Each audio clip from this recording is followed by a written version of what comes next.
Tara Calico was a bright, active 19-year-old living in Belen, New Mexico in 1988. She had a part-time job, attended college classes, and stuck to a very structured routine. Every morning, she would go for a long bike ride along New Mexico State Road 47. It was a quiet but scenic route, stretching through desolate countryside with sparse traffic. On September 20th at around 9:30 a.m., Tara left home on her pink Huffy bike, carrying her Sony Walkman and a cassette of her favorite band. She told her mother she'd be back by noon to play tennis. But she never returned. That afternoon, her mother drove the usual route to look for her. About 2 miles from home, she found fragments of Tara's broken cassette tape. A little further down, she found a piece of her Walkman. There were no skid marks, no sign of a struggle, no blood.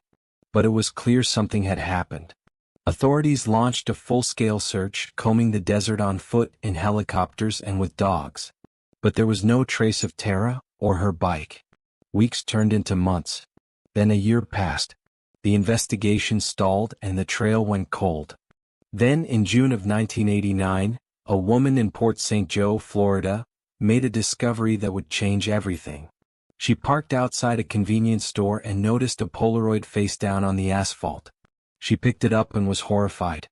The image showed a teenage girl and a young boy, both bound with duct tape and seemingly gagged. They were in the back of a van lying on sheets and pillows.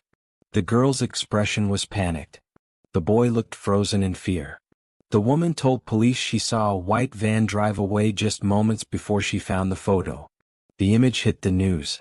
When Tara's mother saw the photo on television, she nearly collapsed. She was convinced the girl in the image was her daughter. She pointed to a scar on the girl's leg, identical to Tara's. She even recognized the book lying next to her, which Tara had reportedly been reading.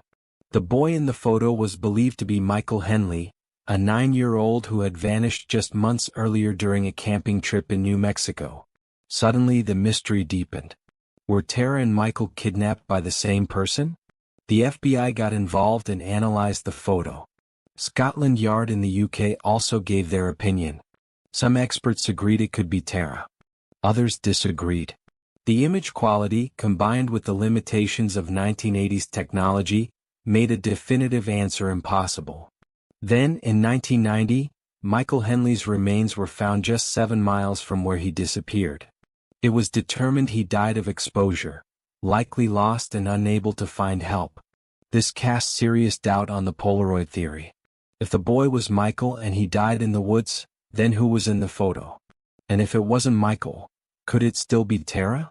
The photo remains one of the most disturbing images tied to a missing person case. But it wasn't the only one. In later years, other Polaroids surfaced that showed women bound or gagged in strange positions. Tara's family was shown each one, but none were confirmed. To this day, the original Polaroid has never been identified. No one knows who the two people were. The white van seen driving away was never located. And Tara was never found. Some believe she was abducted by someone she knew, possibly a stalker who watched her daily bike route.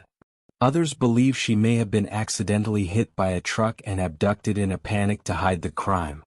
Her mother continued searching for answers until her death. And the photo, the single most chilling piece of possible evidence, remains locked in mystery. It's not just the faces in the Polaroid that disturb people. It's the fact that it was taken after she went missing. Someone took that picture. Someone staged it. And someone dropped it in a parking lot hundreds of miles away from where she vanished. Whether intentional or by accident, that image may have been a silent cry for help. Or a message meant for someone else entirely. Chris Kremers and Lizanne Freun were two Dutch students full of ambition, energy, and a love for adventure. In 2014, the two women, both in their early 20s, traveled to Panama for a volunteer program. They had planned to teach underprivileged children in the town of Boquete, nestled near lush tropical rainforests. Their trip started off like any other, filled with sightseeing, backpacking, and photos. But what began as an ordinary cultural exchange would become one of the most disturbing missing persons cases in recent memory. On April 1st, just days into their trip, the girls decided to hike the Pianista Trail, a popular tourist path. They took only light gear, shorts, tank tops, one backpack, a camera and 2 phones. No local guide. No emergency supplies. No warning. They were seen by locals walking their dog toward the jungle trail that morning. That was the last time anyone saw them alive. Hours later, the dog returned home alone. But Chris and Lizanne were gone. At first, locals assumed they were just lost. Maybe they'd taken a longer route. But when neither girl returned that night, panic began to set in. The next morning, a full search began. Helicopters combed the forest. Volunteers searched trails. Police issued missing person reports. But the jungle yielded nothing. No clothing, no backpacks, no cell signals. The girls had vanished completely. 10 days later, hope was fading. The search team scaled back. Family members flew in from the Netherlands, begging for answers. But the case had gone cold. Then, 10 weeks after the girls disappeared, an indigenous woman made a shocking discovery. She found a blue backpack lying near a riverbank deep in the jungle.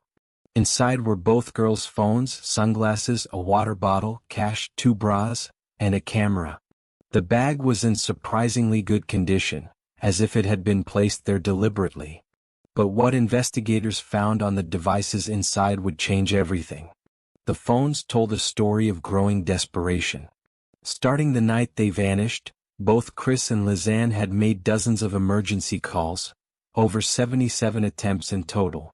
The calls started just hours into their hike. But none of them connected. No signal. No rescue. Then came the photos. The digital camera inside the bag contained over 130 pictures. Most were ordinary shots, selfies of the girls smiling at the start of their hike. But then, days after their disappearance, something changed. At 1 a.m. on April 8th, 7 days later, 90 photos were taken within a span of 3 hours. All of them in the pitch-black jungle. Some photos were blurry. Others showed the girls' belongings spread across rocks.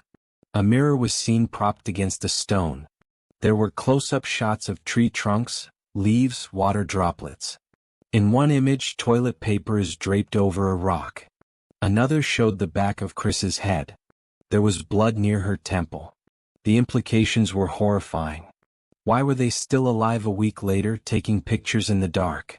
Were they trying to leave a trail for rescuers? Were they panicking? Or were they hiding from someone, or something?